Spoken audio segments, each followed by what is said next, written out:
అంటే కిడ్నీకి వచ్చే సాధారణ వ్యాధులు చూసుకుంటే అది డిఫరెంట్ స్టేజెస్ ఉంటాయి కిడ్నీ వ్యాధుల్లో. అంటే షుగర్ వల్ల కొన్ని వ్యాధులు రావచ్చు, బీపీ వల్ల కొన్ని వ్యాధులు రావచ్చు, ఆటో ఇమ్యూన్ డిసీజ్ వల్ల కొన్ని వ్యాధులు రావచ్చు.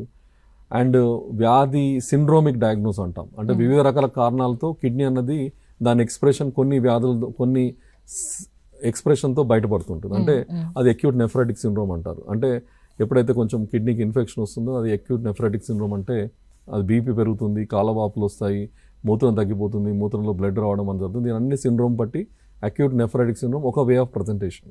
అంటే కారణాలు ఏమైనా కావచ్చు, కిడ్నీ మాత్రం అది అక్యూట్ నెఫ్రైటిక్ సిండ్రోమ్గా ఎక్స్ప్రెస్ చేస్తుంది. ఇంకో కారణం ఏంటంటే నెఫ్రాటిక్ సిండ్రోమ్.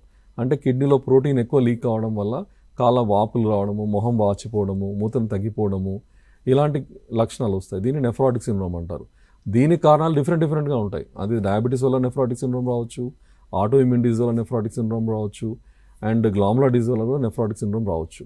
కానీ కిడ్నీ మాత్రం నెఫ్రాటిక్ సిండ్రోమ్గా ప్రజెంట్ చేస్తుంది. ఇంకో రకమైన కారణం ఏంటంటే, ఇంకో రకమైన ఎక్స్ప్రెషన్ ఏంటంటే ర్యాపిడ్లీ ప్రోగ్రెసివ్ రీనల్ ఫెయిల్యూర్. అంటే ఏమంటారంటే కిడ్నీ త్వరితగతిన డ్యామేజ్ అయిపోయి మరి మూత్రం కూడా తగ్గిపోయి క్రియాటిన్ బాగా పెరిగిపోయి పేషెంట్కి ఆయాసం వచ్చి ఎర్లీగా మనము డయాలసిస్ చేయాల్సిన ఫేజ్ కూడా పోవచ్చు. దాన్ని ర్యాపిడ్లీ ప్రోగ్రెసివ్ రీనల్ ఫెయిల్యూర్ అంటారు. ఇది ఒక రకమైన ఎక్స్ప్రెషన్.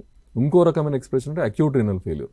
అంటే సడన్గా కిడ్నీ షట్ డౌన్ అయిపోయి సడన్గా పేషెంట్కి ఆయాసం వచ్చేసి రిక్వైర్మెంట్ ఆఫ్ డయాలసిస్, తొందరగా డయాలసిస్ చేయాల్సిన అవసరం కొంతమందికి వస్తుంది. అలాంటిది అక్యూట్ రీనల్ ఫెయిల్యూర్ అంటారు. సో ఈ రకంగా కిడ్నీ అన్నది ఒక 4-5 రకాలుగా దాన్ని వ్యాధి లక్షణాలతో బయటపడుతూ ఉంటుందండి.